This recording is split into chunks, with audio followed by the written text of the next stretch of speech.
You guys will give us a thumbs up when we start. Could wait a couple minutes.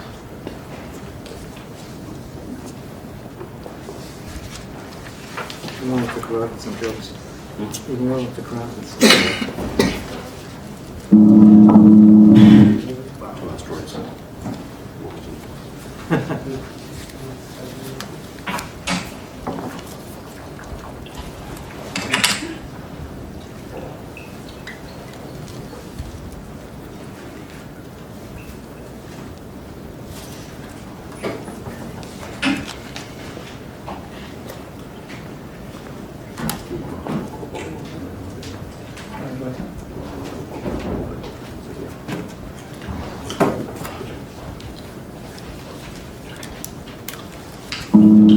The idea of the Asteroid Grand Challenge. So first, the statement of the Grand Challenge is to find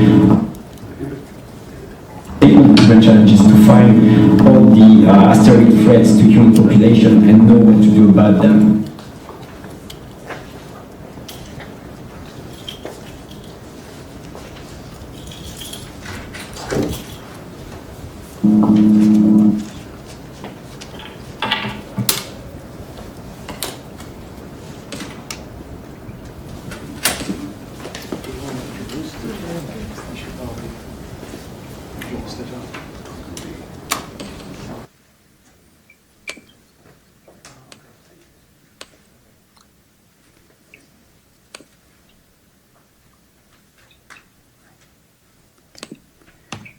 Good morning, good afternoon, and good evening, wherever you are. My name is DJ Ursal, and I'm an Oracle volunteer. It is a beautiful day out here in Boston, and we are streaming live from the Phillips Conference Room of the Harvard-Smithsonian Center for Astrophysics. Welcome to the lecture, Finding Asteroids Before They Find Us, a journey into NASA's Grand Challenge. The idea of the Asteroid Grand Challenge. So first, the statement of the Grand Challenge is to find all the asteroid threats to human population and know what to do about them. So it covers all that. It is a way, among other things, to bring in the public and the amateur into working with scientists and try to complement the work that's already being done in terms of searching for asteroids, characterizing asteroids, communicating about them. The challenge is about 5 things essentially. So it's about detection, tracking, characterization, mitigation, and communication. So what is the Asteroid Hackathon? And as I was saying, it's a very good question because it's very new to me. So the hackathon, my understanding is we bring in people, coders in that particular instance, and that's one of the things I need to understand of the people that attended today, who they are, what their background is, why are we interested in asteroids?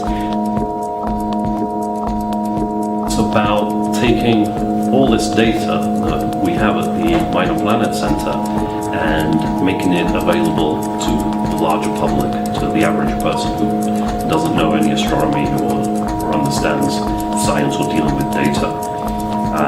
Basically want this data to become information so that somebody can come on the website and learn something. My name is Mick McGee. I'm CEO of ECUser. My interest in asteroids is more broadly interest in space. As a kid, I liked things like watching the space shuttle launch or movies that had black holes in them. So we had a lot of interesting outcomes from the hackathon itself, which was great. You never know what you're going to get in the hackathon. The winner was Team Nova, and Team Nova had a really interesting solution, not necessarily revolutionary. It was essentially looking at parameters of the asteroid data, adjusting them to see how they impact the other parameters. So basically visualizing the data, but in a little bit of a different way than, say, a lot of orbital information on some sort of purely visualization tool.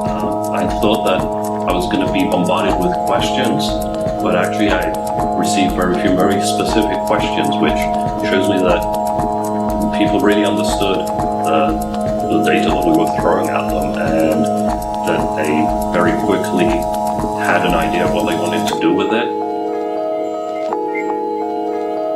first off, I think it's important that just normal people get involved, because there's this thinking that the aerospace work is done in these large teams behind closed doors at NASA or large institutions, and I don't think that's the case anymore. I think we're starting to see that with the commercialization of space with SpaceX, that there is an opportunity for these smaller organizations, even citizens, kind of to make a difference and to do something. It was a great experience. I think it was a great challenge. I think this is something that needs to get done, and we were really happy to be part of it.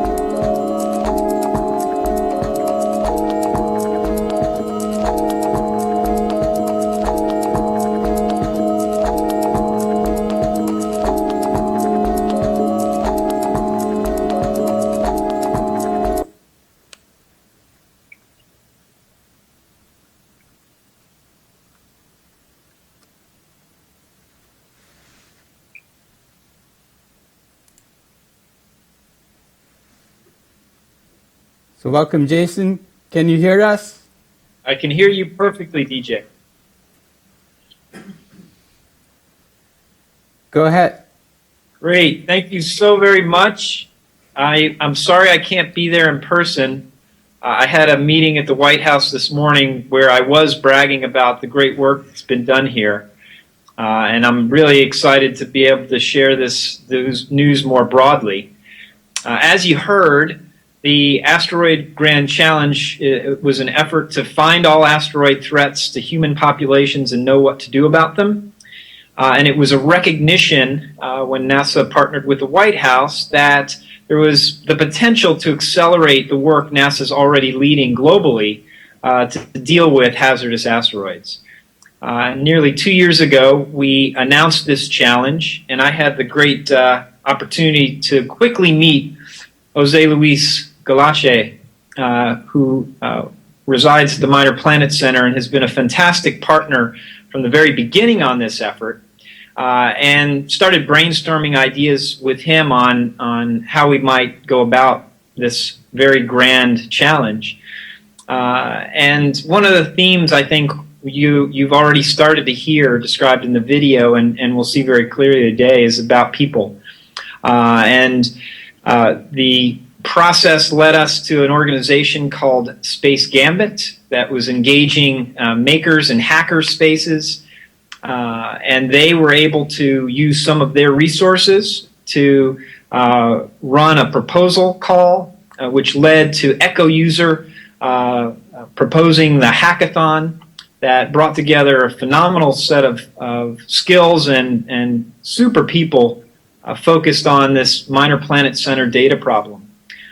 So there's thanks that goes all the way around here, and it really is a story of people committed to a cause greater than themselves or even necessarily their work. And so it is such a thrill to be able to see the unveiling and announcement of the great work that has come through the collaboration of non-traditional partners to make this kind of data more accessible and engage audiences that we previously couldn't really imagine would be participating.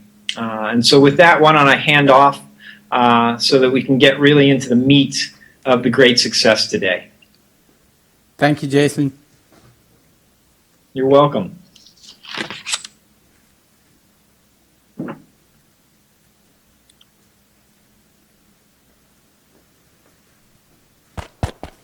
Hello. Well, welcome everybody. For some of you, I might be a familiar face. Jose Luis Galache. I'm at the Minor Planet Center. And I'm really happy to be here today at the presentation of this tool. And let me start off by saying what brought all this about. And it's the realization that data is not information. And as astronomers, this is something that we don't necessarily realize. But this realization brought about the impetus to change how the MPC, the Minor Planet Center, distributes its data to the world. We were getting our data out to astronomers. That's not been a problem since 1947 when we were founded. But we've had challenges in interacting with the rest of the world, the non-scientists. And I think that's important. The Minor Planet Center is the central repository for all asteroid and comet observations. So astronomers from all over the world have been sending us for decades their observations, and we process them. We calculate orbits, and we figure out if these are known objects or unknown objects. And if it's a new object, by the powers invested in us by the International Astronomical Union, we can designate a new asteroid and give it a license plate. And then we present it to the world. So we are the official organism that does that, and yet our data, even though it's publicly accessible, is not easily accessible. So when the idea of the Asteroid Hackathon came about, I had been working with Mike Rudenko here on a new database which would have not just the orbits of asteroids, but also physical parameters like their sizes, their spin rate, their spectral class, culled from other databases. And the importance was not just to make it public, but to make it easily accessible. So Mike designed an API, and now it's very easy to connect your program to our database and extract the data you want. And this is the database that, as you saw, we took to the Asteroid Hackathon. And DJ and his team, Team Nova, they were the winners. And part of the prize was that they would work with us to finish developing their project, and that's what they've been doing for the last few months. And it's been a bit of a revelation, interesting, certainly a learning experience, because Mike and I, we know a hell of a lot about asteroids, not that much about data visualization, while these guys, their bread and butter is visualization. So we've come together, and I think this highlights the power of bringing industry and non-traditional astronomical experts in other fields to work with us. And I think you'll see today that the result is beautiful and accessible. And I will stop talking now and hand it over to DJ, who will talk about the app. Yeah, but before Actually, we no, go there we're handing it over to Jeremy. Yeah, Sorry. I'd like to invite Jeremy Ashley, who's going to talk a little bit about Oracle volunteering and also what the overall project meant to us on this side of the world. So welcome, Jeremy. Thank you very much, DJ. Whoa. Flip it onto Yeah, it's okay. I'm kind of in a quandary because, of course, I came dressed in a suit and nobody else has. So I'll actually just leave it here.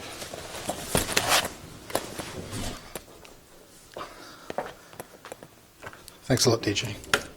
So I'm Jeremy Ashley. I'm GVP of the Oracle Applications User Experience organization. So sometimes I have to dress up like a corporate person, other times I dress up in jeans, and DJ actually is dressed more like I normally dress.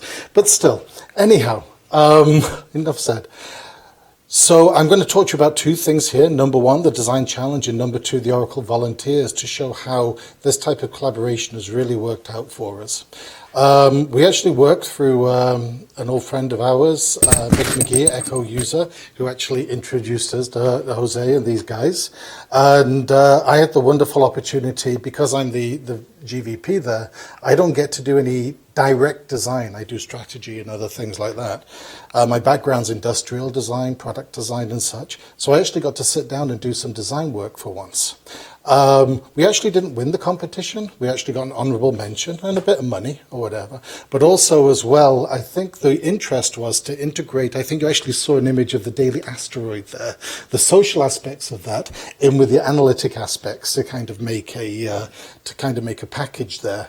So I'm very grateful that they gave us the opportunity to sort of bring these together. But I had a great day down there at the SETI Institute, just playing about, coming up with ideas, seeing what we could do in a defined period of time. And I have to say, all of the ideas were exceptional. I'm just being around those folks, going around the other table, looking at other people's ideas and contributing and other such things. So it was remarkable. So just to tell you a little bit about what I do and what our organization does and why it's so applicable here. In enterprise applications, you probably see them when you do your payroll, your HR, manufacturing. Sounds really, really dull. But actually, our job is to, as a design team, is to make those things that deal with large amounts of information, somewhat obtuse processes, and make them available for anyone to participate. And in many cases, most design principles, actually most physical principles, are actually quite easy. They get very complicated in the details. So it's a matter of not sharing unnecessary details with the other participants, but sharing the main ones with them so they can take part. So I think in the design that you will see, it is about the data visualization, how to get that large amount of data and make the bits that are relevant primary to that audience so they can quickly look and understand. And the second part is how to get people involved to communicate with each other. You'll see to adopt various asteroids, to be able to, by crowdsourcing, if an interesting asteroid is there, more people are going to want to look at it and explore it and research it. So letting that natural phenomenon of just human curiosity be able to take it. You guys, I expect most of you are astrophysicists and such. You know, you are the experts in this, so those other guys don't have to be. But at the other end of the spectrum, anybody, you'll hear stories of kids and other things like that, anybody can go to this site and not just learn, like going to Wikipedia, but also participate as they are learning in understanding about these asteroids. So in regard to the Oracle Volunteer Program, of course Oracle does lots of volunteering with this in areas. Of course there's lots of the standard volunteering, but we always try and identify areas where we can definitely use our skills. Admittedly, I'm a pretty good carpenter, so they have me on Habitat for Humanity as well. But in this case, just the two teams that Oracle put forward for this, it was amazing to be able to use what our design skills and our experience in this circumstance. To the other degree as well, it was R2D2 noises. Sorry. To the other degree as well, it's amazing because of what we've learned through this. Large data exploration, social integration, and such. And we've actually come up with a number of other applications based on what we designed here that can be applied back to process things, explore things. We look for those generic human patterns and then apply them directly to these types of problems to be able to solve. So we look forward to continuing to work with these guys and many similar projects going forward. Thank you very much. Thank you, Jeremy.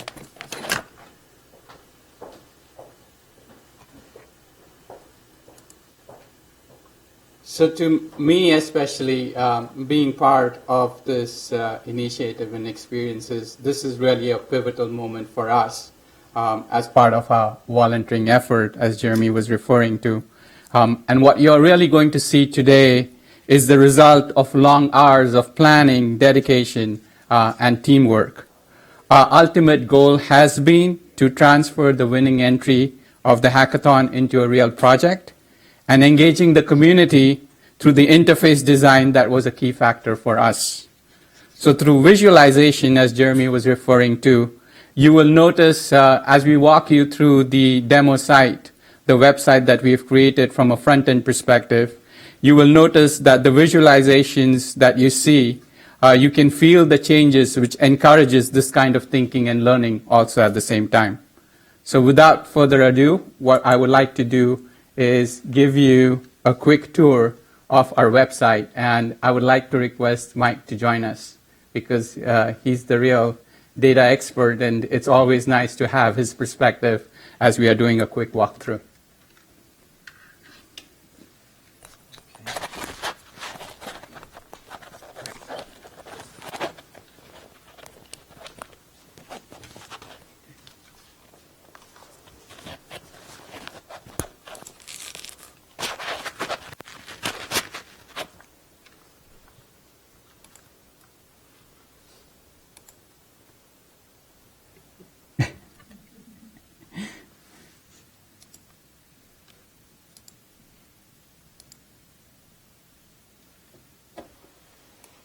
So what you see in front of your screen is a very simple experience that we've provided for anyone who is a citizen, and the site we had kept in mind is keeping in mind that this is not designed for a power user who is an astronomer or a scientist, but really keeping in mind the community as to how you would engage a community, how someone would spend time engaging with this particular interface, developing and discovering stories. We imagine a group of teenagers or a grandfather or a grandmom sitting with their grandchildren and being able to play with this site and discover the asteroid information, and also at the same time engage in it and share that information at the same time with the community itself. So every page, we basically have a very simple interface that allows you to discover about and explore, and every page has got a button that says share, and if you've logged into your Twitter account, you can directly share the information on that particular page as to what you're discovering. We also initially provide a very simple option in terms of basic questions which might be very in someone's mind. So for example, which asteroids have got the highest ranking impact on the Earth? Which asteroids are the biggest? Which asteroids are flying by the Earth this month? And we'll definitely go and visit there because they're interesting 2 asteroids which are doing a flyby today itself. And then, of course, which asteroids are essential to travel. So all of these options are interactive initially. And then once you interact with them, what it does to you, it brings you to this Explore page. And as you notice is, depending upon the choice of question that you've asked, it literally generates the data from the back end and gives you the option to visualize it also at the same time.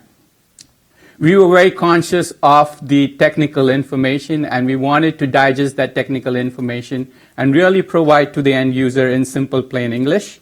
So every column that you see now gives you the definition of what that column means for a particular end user also at the same time.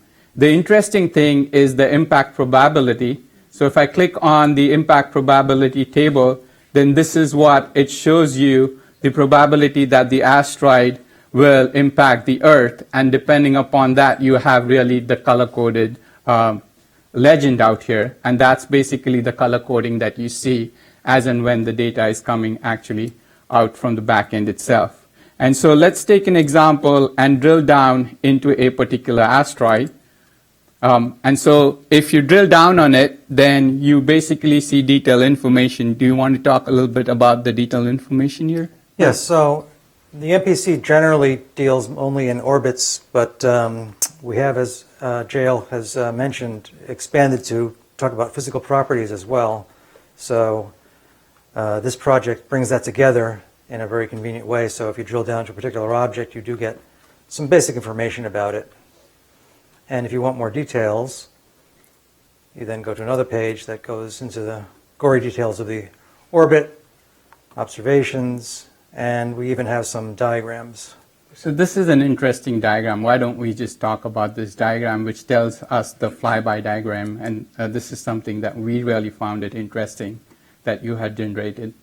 So this is a geocentric view. So this is the apparent motion of the object relative to the Earth. The little dots are 1-hour intervals. It's kind of hard to pick those out, but this object is heavily perturbed by the Earth, as you can see.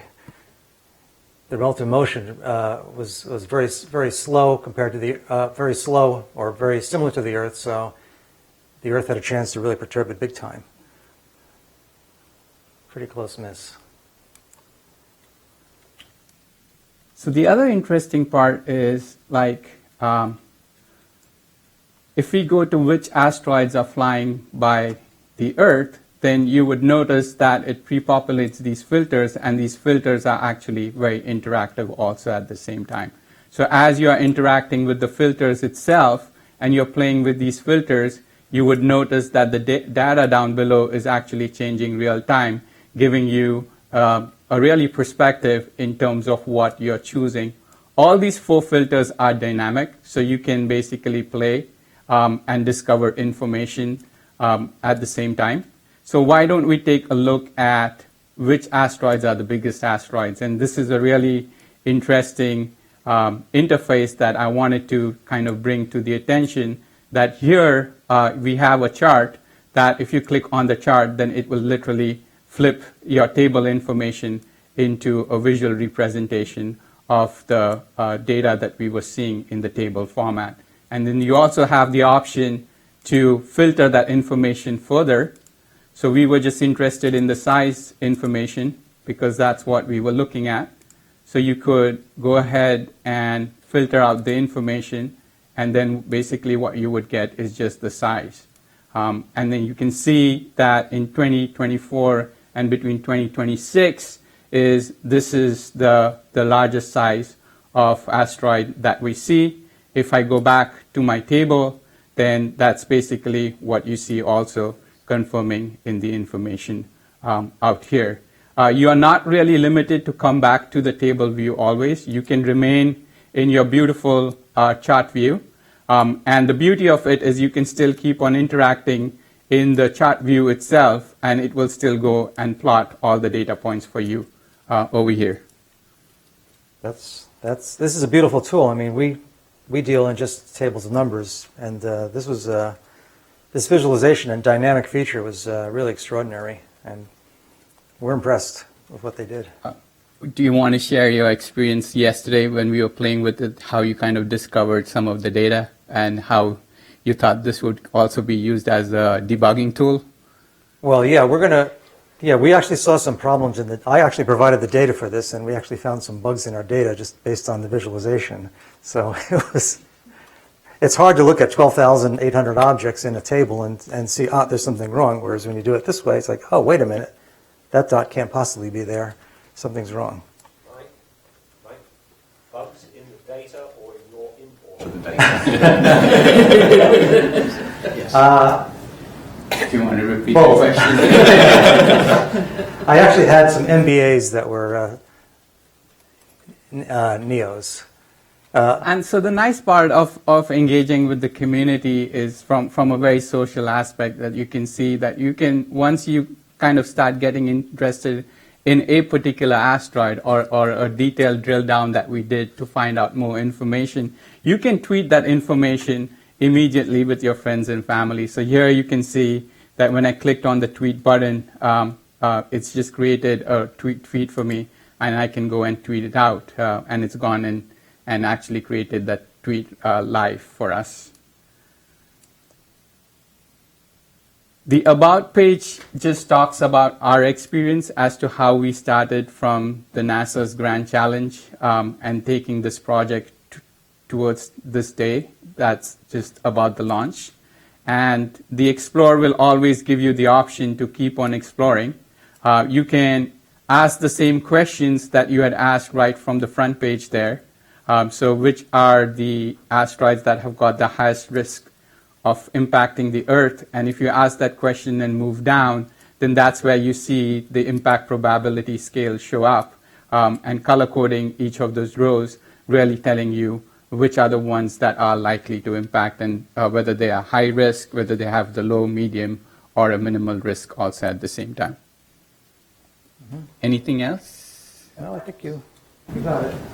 So these numbers are based on very long-term orbits. As you can see, the first one, for example, you might be a little worried, a 1 in 17 chance, but if you look at our little table there, it looks like the next closest approach is 27 lunar distances, so doesn't sound like that's going to be a problem, but that's just the next approach, whereas this probability goes hundreds of years into the future. So I think this one might be in 2100, that there's a 1 in 17 chance that it might impact. But of course, it's only a 9-meter object, so I wouldn't be too worried about it. great. So next I would like to introduce Daniel.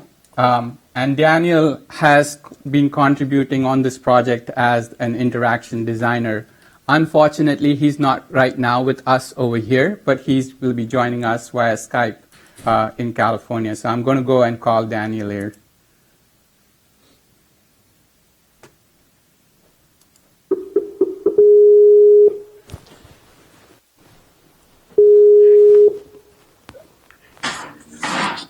Hello, Daniel. Hi. How are you? Good, thanks for having me. Don't see video just yet, but I'm ready when you guys are. Okay, we are ready. You guys can hear me? Yeah. Oh, great. Great to be here. I'm not calling you from the White House. I'm calling you from outer space. I'm calling you from San Francisco, but sometimes people confuse the two. So I worked on the user interface design and also some of the front end engineering of the product. And why did I continue to be involved? Same reasons really for the hackathon. The original reasons was there's this amazing amount of data being generated by Minor Planet Center, NASA, and NASA's JPL, and it seems such an important topic to be able to contribute to. So I really jumped at the chance to say, hey, let's look at all this great asteroid data and how can we better protect humanity, educate humanity, get people more interested in sciences and STEM. And so I really jumped at the chance and at the first time, and when DJ kindly invited me for the second time, I jumped at the chance again. In regards to the project, Jeremy hit really some of the main design goals. So I'll just add that one theme you see there is very actionable interface in terms of the verbiage used: discover, explore, share. And that's a testament to text being a very powerful element of user interface. You know, sometimes we say, oh, that's a great animation, things like that. But when you have very powerful verbiage, it can be quite commandeering. And a lot of that was driven by the intention of getting users engaged with Minor Planet Center, with the asteroid data. So there's a lot of social functionality, like DJ pointed out, and we want to keep it very actionable.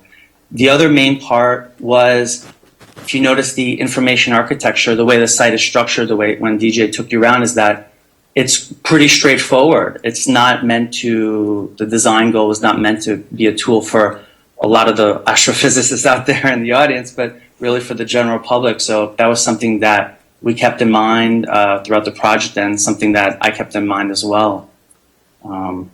Thanks for having me again, DJ and JL, for organizing, and to the teammates as well. And thank you, Oracle volunteers.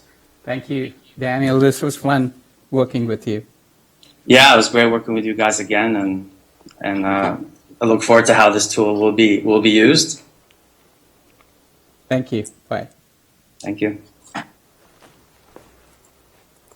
So now I would like to invite Chris, and Chris has been our strong held as far as the back end is concerned, because this was a really big challenge to us.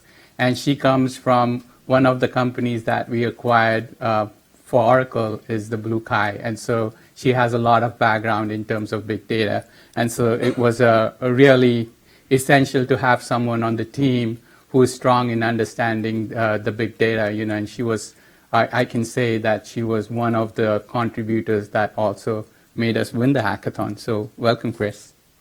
Thank you. So my name is Chris. I have to admit, I have memories as a child of seeing the moon landing, and that has always been in my mind. My brother wanted to be an astronaut.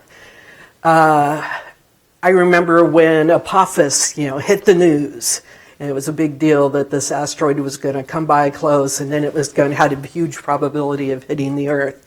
And when DJ approached me with this, I thought this would be really fun to take a look at. I have been interested in taking data and getting something useful out of it, and also the idea of crowds providing processing power, crowdsourcing things to actually help with some of these problems that are hard to work with. And so what I ended up doing mostly in this project is taking, I forget how many millions of rows of data we started with in the hackathon, and paring it down to something that we could show a proof of concept with. And so the first thing to do was to filter it by near Earth objects as opposed to the entire data set. And then we basically worked with each other to kind of figure out, okay, what would be things that a general person would want to know as opposed to the public. I mean, as opposed to professionals. How big is it? How fast is it going? You know, can we get to it? How close is it going to get to the Earth? And so we went through a lot of columns and tried to find the data that would help with that. And that led also to JL and Mike providing that data to make it much easier in the second round. So this has been a fantastic project. I thank you for the opportunity to work, and I thank Oracle volunteers for the opportunity. Thank you, Chris.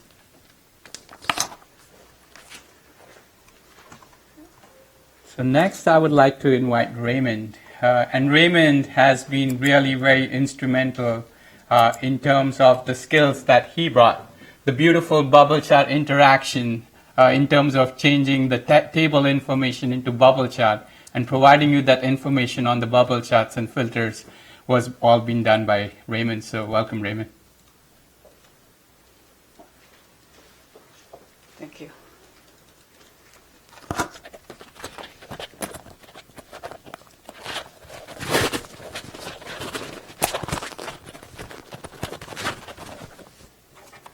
So astronomy is an interesting subject, right? Isn't it? So every time I look up into the night sky, or I talk with my kids about star, space, universe, I always feel a sense of fascination. And the objects out there are remote, mysterious, beyond our comprehension. So this is a great opportunity when I come for this hackathon event. For me personally, that's the first time I got my hands on some real astronomical data. That was really exciting. So we sliced the data, and the events came out some really great solution for data analysis, data visualization, and to promote the general public engagement. So we decided to follow it up and turning some of the winning solution and aspect into a live application. So make it available to everybody.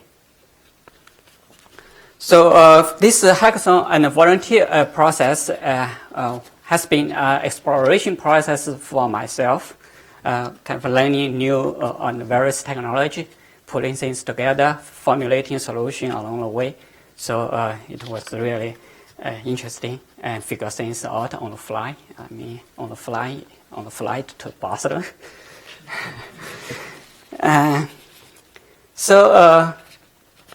As of last Friday, I was just finished up coding and I was testing with my daughter.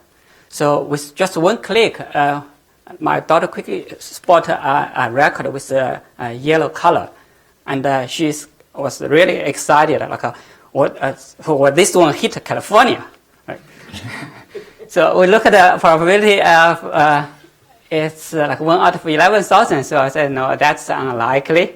So then with another click, she quickly spotted one is 1 out of 17. And she said, how about this one? So we just look up the size, which is 9 meters. I figured if it ever gets to the Earth, it might be bunk someone's head. Anyway, so if you, as you can see, right, it's really a powerful tool for even like a little kid can quickly get to some of the things, can give the answer to those curious questions that kids and adults actually would be very itching to know. This tool can do the transformation of the mountains of information data that seems to be cryptic to most people into some easy to understand fun media format. So that's something we're really proud of to get to this stage. Now we have this thing, and I hope my kids their friends, classmates, and other kids or adults will find this tool to be interesting, and as a door open to the mysterious asteroid world. Thank you. Thank you, Raymond. I really liked your share about your daughter, so thank you for sharing it with us. So what I would like to do is really open it up for question and answers. And we have, I think we still have Jason with us on Skype. So Jason, are you there? Oh, I would need to call him, I guess.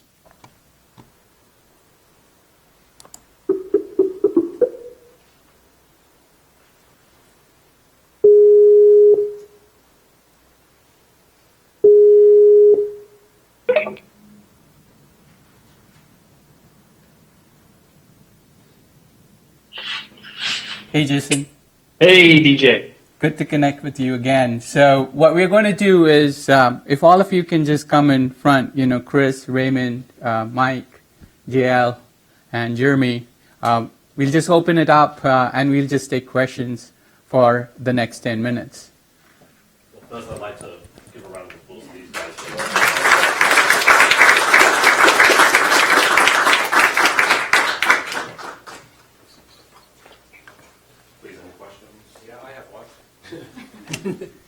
Your title was Finding Asteroids Before They Find Us.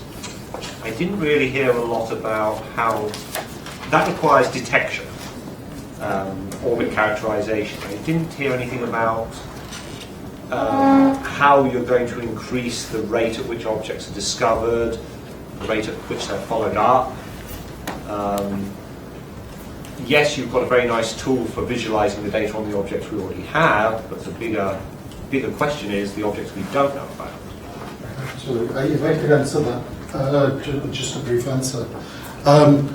What we're doing here is we're looking to engage more people. We engage more people, they gain an interest in it, and maybe they become one of you guys who starts looking for asteroids as well.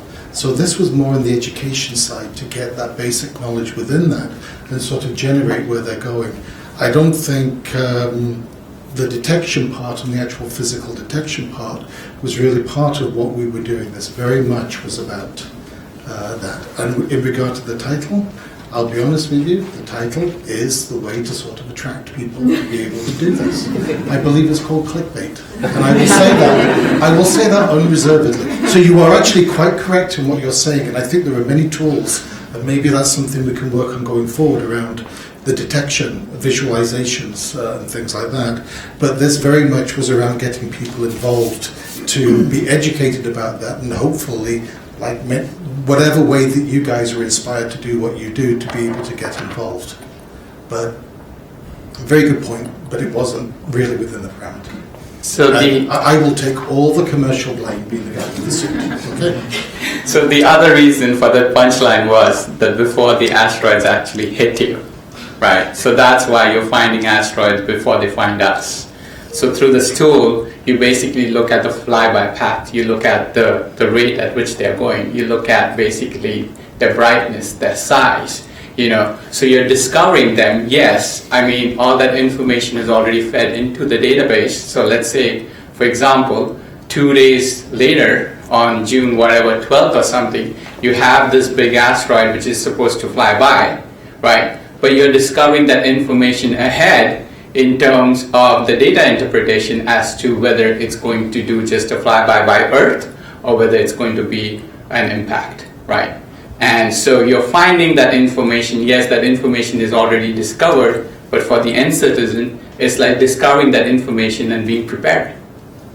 So that's why we had that punchline saying finding asteroids before they find us.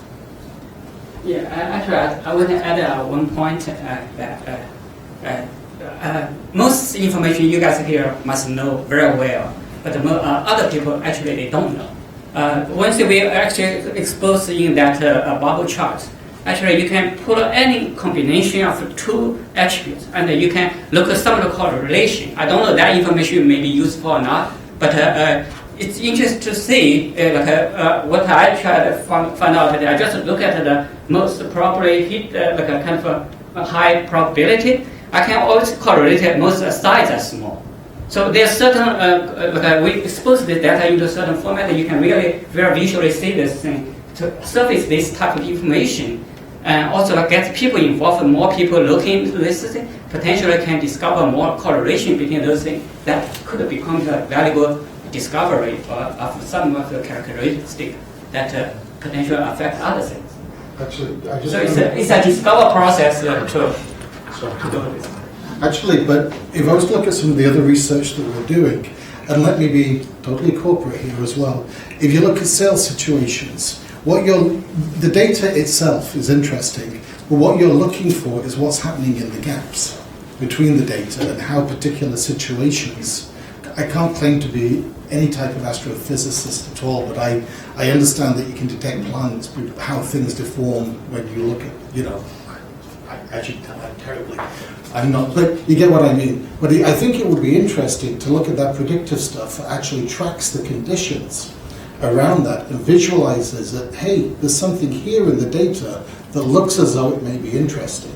Therefore, what you're doing is narrowing it down to an interesting area. There might be some things there as well that could be done. So it's an interesting problem.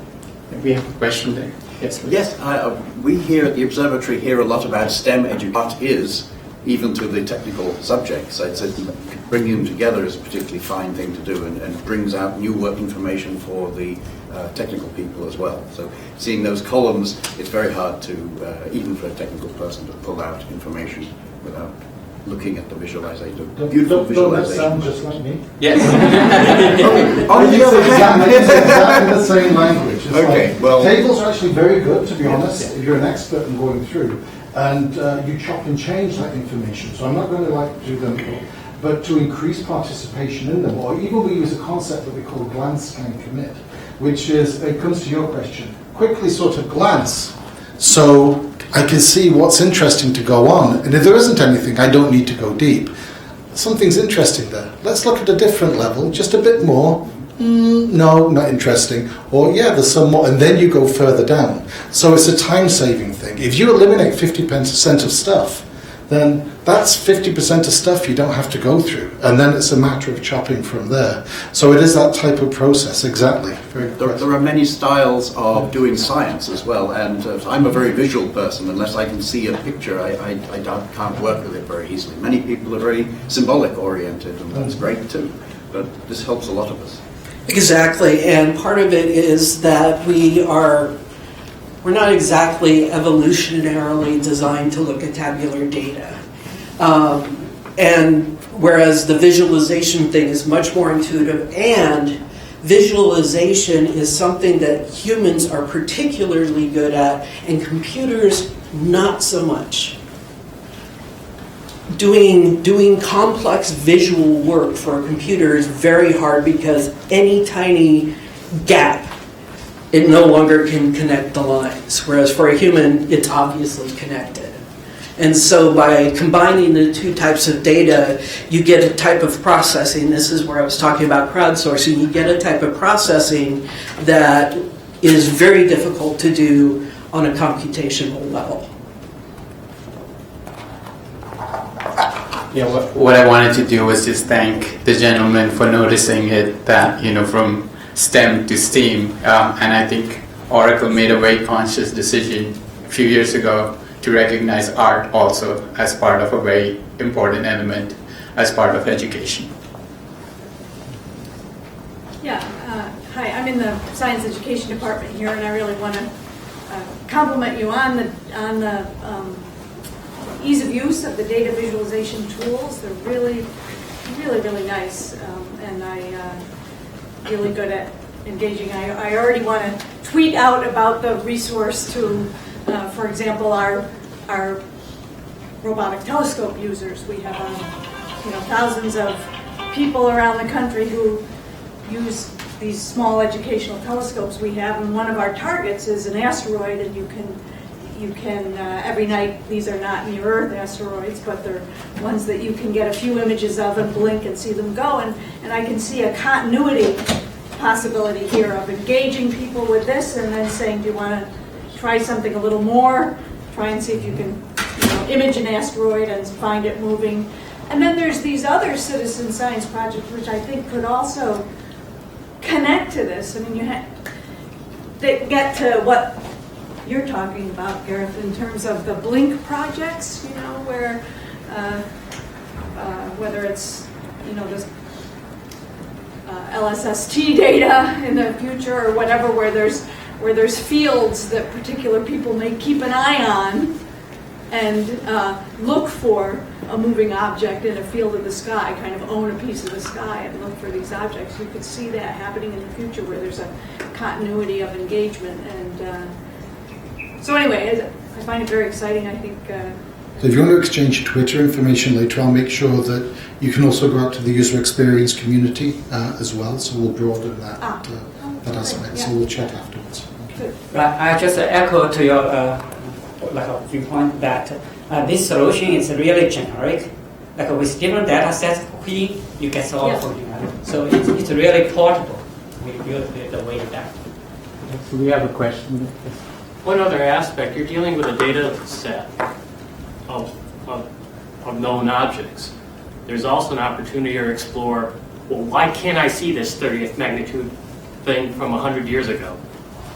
There are parameters that we've only been looking at this object for a few years, a decade, or only certain brightness objects. And explain to the public that we can't go back 100 years at this spot, or possibly not go back, and why we have our certain data set now with certain parameters, and there's future exploration that we might need the LSAT or Pan-STARRS or these wide surveys or a space mission to go look for more of these near-Earth crossings, to explore what we have now and what we can infer from now, but what additional data sets that are in the future to analyze.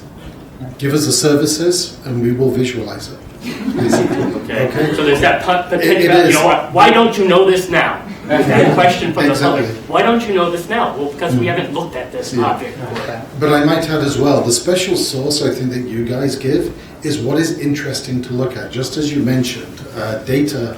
Data information is not. Data is not information. But basically, we can get all the data, but in the visualization, you give us the services, the data streams, it's identifying those useful intersections. There is something interesting here that you need to sort of look at, or that type of. It's the interpretation I don't think the computers will ever take over and such, because they cannot amalgamate that information. They can correlate it, but they can't kind of put it together. We have a question. I don't know if I missed this. The database that you're using, is that one that's continuously updated? Like, is there an incentive for people to keep coming back to the site to see how the trend is changing over time? Yeah, that will be up. The data set that's being used for this will be updated probably on I'm not sure, at least daily, and possibly whenever a new object is discovered or there's some change in the data, it will be updated in near real time probably. Do you have like an alert for that to tell people that it's changed? Yeah, we don't actually say that last updated or this is new. That would be a good idea. That's a good idea, actually. Well, we issue circulars every time a new object is discovered or recovered or pre-covered. But it could be added to the product, and also you could just subscribe to the Twitter, basically tweet, and the tweet us every time it updates and such, I suppose. Any other questions? Yes, please. I was going to ask about the crowdsourcing aspect. Usually, when that term is brought in, it talks about a way where a lot of people can look at data, maybe find something, and then get that back to researchers or other people who might want to be interested in that. So this is a very good tool right now, though it seems like more like a discover thing of education and people understanding what is out there. But have you thought about how people can be useful in looking at it and then get their feedback back to the researchers? Yes, so that's a very good question, and thanks for asking that, because what you're sharing is right now we're discovering the data, but how do we share it back? And so one of the things that we've done is we also in the back end there's a support for a model which is called as a subscription model, so which will come in later stages. But right now, if you have that capability to subscribe to something, especially the data that you have either discovered or something that you might be just interested in following. And one example could be, as I was discovering, I've come across this particular asteroid. I just love this asteroid. Why? Because I love its name. Let's take a very simple example, and I just want to keep on following it.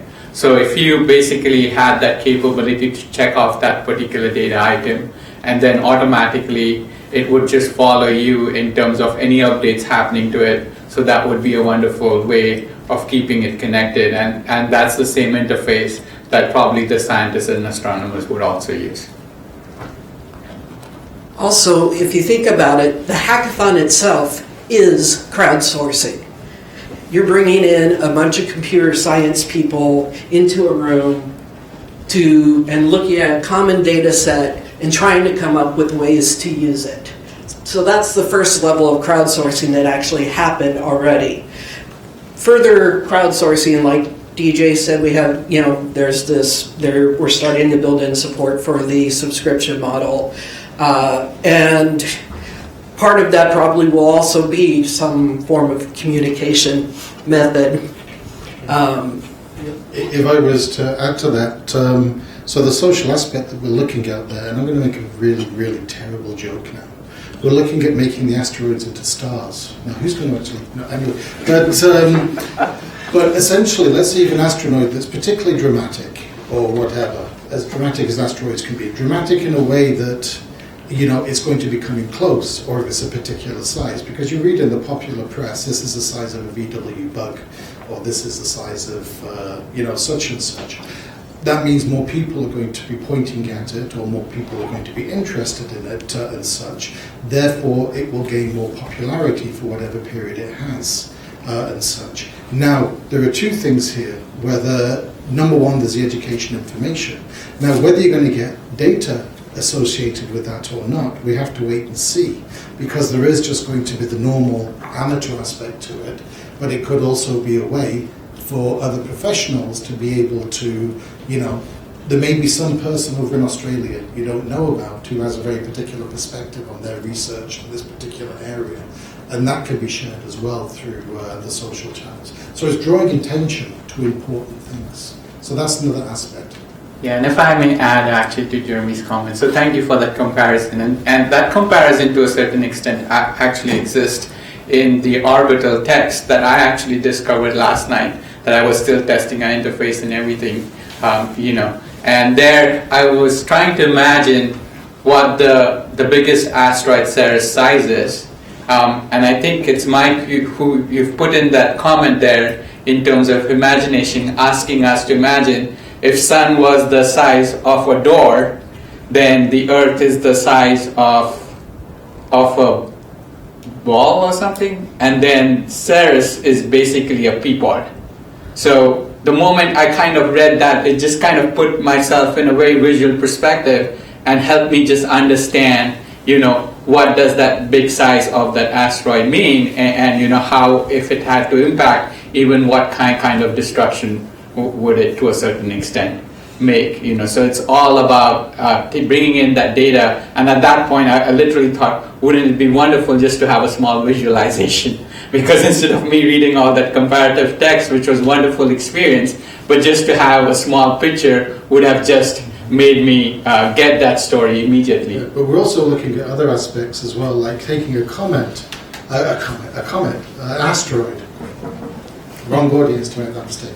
Taking an asteroid and changing its properties, its trajectory and things like that, to see how you could get it to hit the planet, for example. But in that, again, it's an educational thing, which is if we did this if you see Mythbusters, this is really what's plausible, but this is what gives you the big explosion and things like that. And I accept that it's appealing to a certain sophomore level in folks, but it's like, it's an explosion. Come on, cool.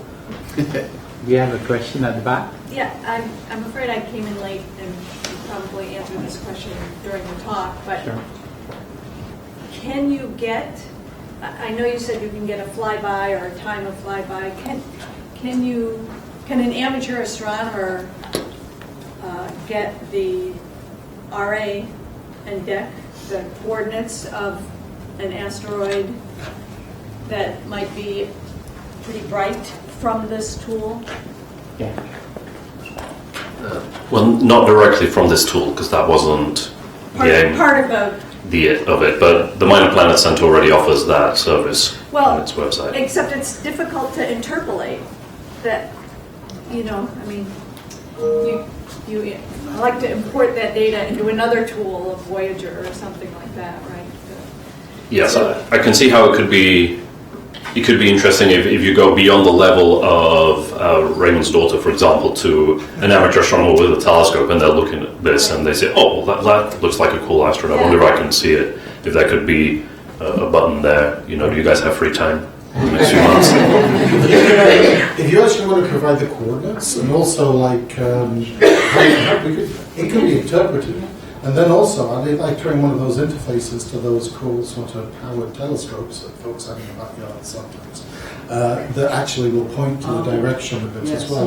We're also discussing like Oculus Rift and things, so you would actually like the sky get on the pad, being able to just to look and see, well, the asteroid is over here. Even though you can't see it, it's doing this particular, and you could actually show the path going one to the other. Again, visualization is visualization. It's only the data is the important part. So you guys need to correct a lot of data. We can draw. Richer the data, the more interesting intersections. Okay, so you guys are on video saying that you're going to do all this. We do have the data. We have we can look at it. We have the ability to look at the potential to make it. So it's one of them. Okay, it can be done. Because that would really get from the engagement of the tool, when you say something, another thing that's actionable is to say, hey, I have a neat telescope. I can click in the coordinates of this and take a couple of images over a couple. I mean, you know. I would actually say that and it's just that level of difficulty to get it from the Minor Planet Center and do the interpolation to make sure you're going to get it in the field.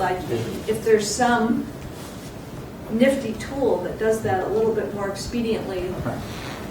So if we look into like how you would, what data you have at the moment, what information and how that can be, basically it's a converter, a translator. The UI is basically a button. So I think it's really the math that goes behind that to be able to convert it. Yeah. No, we already do all the math of that. Exactly. It's just we don't.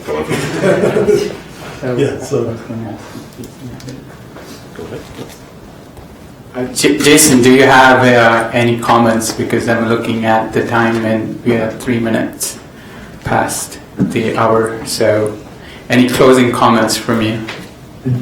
First off, I'd like to congratulate the team. Incredible success of turning the data into something that's even sparked conversation in this room.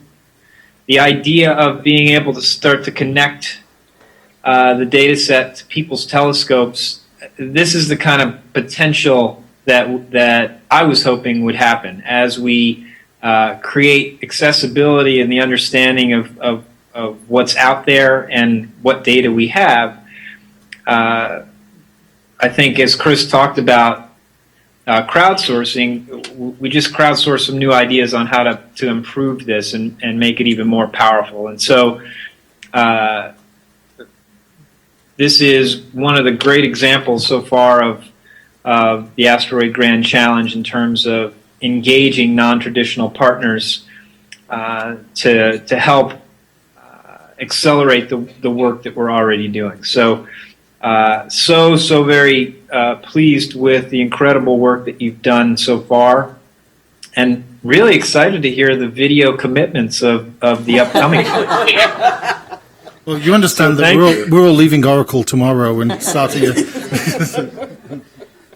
Let's take it one step at a time, but let's see. Again, our issues are very parallel, our challenges very parallel to the ones that you have. So, excellent. Great. Thank you for your support, and thank you for taking time to join us via Skype. So we really appreciate it. And so as a closing comment, what I would like to make is, as we welcome you on this voyage of discovery, may you be infused with the spirit of giving. So thank you and have a joyous day.